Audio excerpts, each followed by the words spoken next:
Hola a todos, en el día de hoy les vengo a socializar la actividad número 3 de la asignatura Métodos Estadísticos en la Ciencia de Datos y la Analítica,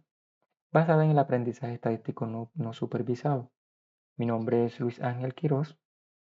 y en el día de hoy les vengo a explicar el desarrollo de la actividad. La actividad tiene como objetivo general aplicar métodos de aprendizaje estadístico no supervisado, como el análisis de componentes principales y agrupamiento jerárquico, mediante el uso de Python para analizar, reducir la dimensionalidad, agrupar y clasificar datos históricos de una empresa de viajes compartido en función de variables como la duración del viaje, el número de pasajeros, calificación y costo histórico.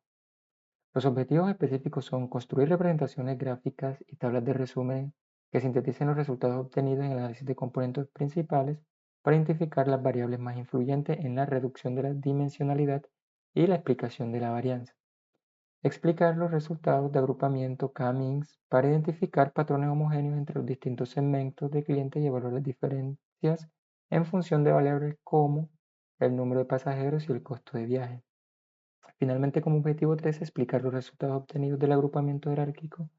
y del dendrograma con el fin de interpretar la estructura jerárquica de los datos y la coherencia entre los grupos generados de las variables de interés. Bueno, la actividad 1 consistía en el análisis de componentes principales, no sin antes instalar e importar las librerías que necesitamos y hacer una previsualización de nuestro dataset, que en este caso es el de la empresa de transporte. Inicialmente se realizó el cálculo de los componentes principales con respecto a cada una de las variables principales. Cabe resaltar que el análisis de componentes principales se hace para agrupar variables y estos grupos se relacionen entre sí. Como podemos ver en los resultados, para cada componente, cada línea representa un viaje realizado. En este caso, el componente principal 1, el primer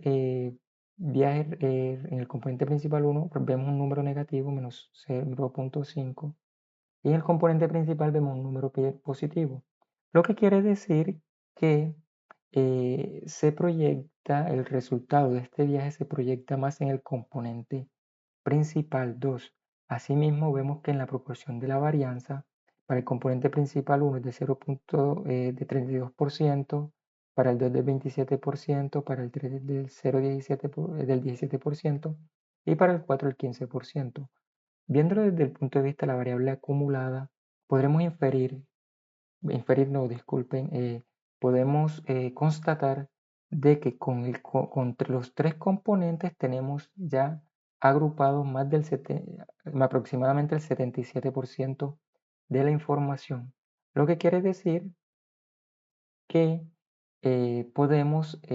inferir que tres componentes principales ya tendríamos información suficiente para usar. El gráfico de componentes principales de Scatterplot podemos ver que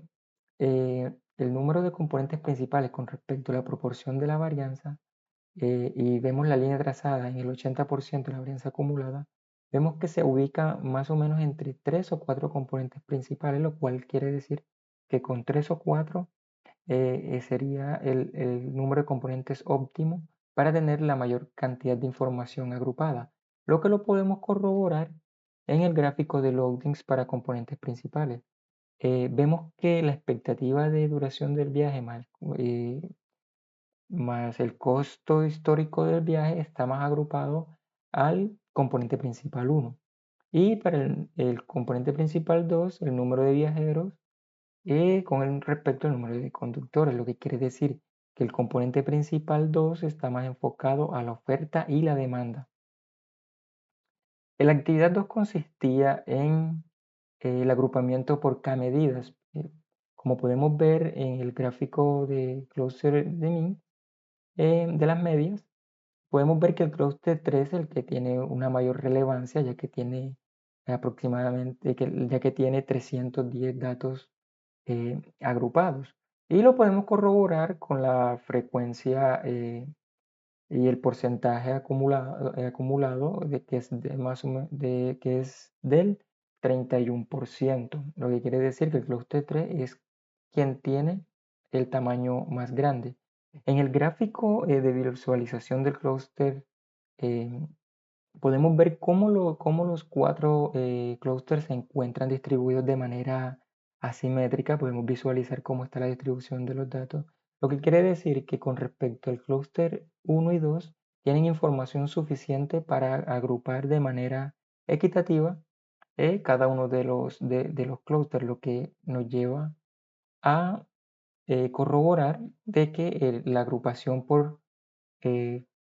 por cuatro clústeres se hizo de manera adecuada o es la manera óptima de agrupar la información. En cuanto a las medias del clúster, medias por clúster, podemos ver que en alguna medida, dependiendo de las variables o cada una de las variables, podemos ver que cada clúster agrupó o agrupa variables a considerar con diferencia significativa. Por ejemplo, vemos que el clúster 1, en cuanto a la expectativa de duración del viaje y los costos, eh, es la representación más alta, lo que quiere decir de que, perdón, el clúster 2, de que el clúster 2 está agrupando la mayor proporción de los datos en, viajes históricos, número de viajes históricos con respecto a la duración. De esta manera, en la actividad 3, en el agrupamiento jerárquico, podemos observar cómo se agrupan los clústeres y podemos ver cómo la información se va agrupando de manera proporcional en cada uno de estos. Si nos damos cuenta y trazáramos una línea desde la distancia, el número de observaciones, si trazáramos una línea más o menos en la distancia número 25, podremos ver que el número óptimo serían 4 clústeres, como podemos ver aquí en el gráfico, que sería la agrupación óptima, y esto nos corrobora que en la agrupación por K medidas fue correcta. Asimismo, podemos ver que el clúster, el tamaño de la media en la tabla de frecuencia, el clúster que mayor porcentaje tiene es el clúster 0, en este caso mediante la agrupación del tamaño de cada uno de ellos. Finalmente, podemos ver que el clúster 3, el que presenta una mayor medida en cuanto a la expectativa, a la duración de los viajes con respecto al costo, lo que quiere decir que en el clúster 3 se agruparon aquellos datos que en su medida estaban directamente relacionados con viajes largos y más costosos, a diferencia del clúster 0, que tiene viajes más cortos, pero que son menos costosos.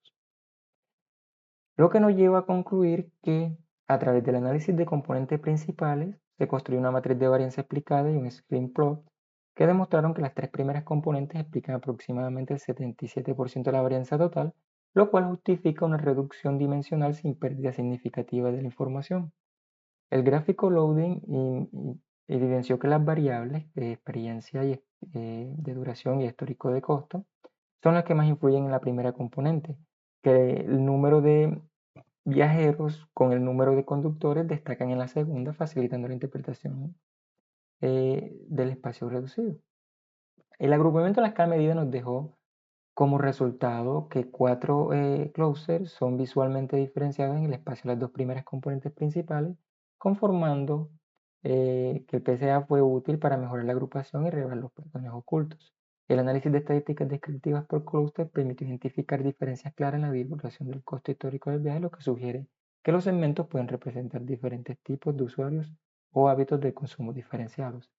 El dendrograma reveló que la estructura jerárquica clara que justificó la elección de los 4 clústeres y el reflejo de la segmentación coherente en los hallazgos de la CAMI, lo cual robustece el análisis. Y finalmente, la tabla de frecuencias del agrupamiento jerárquico mostró una distribución balanceada entre los clústeres, siendo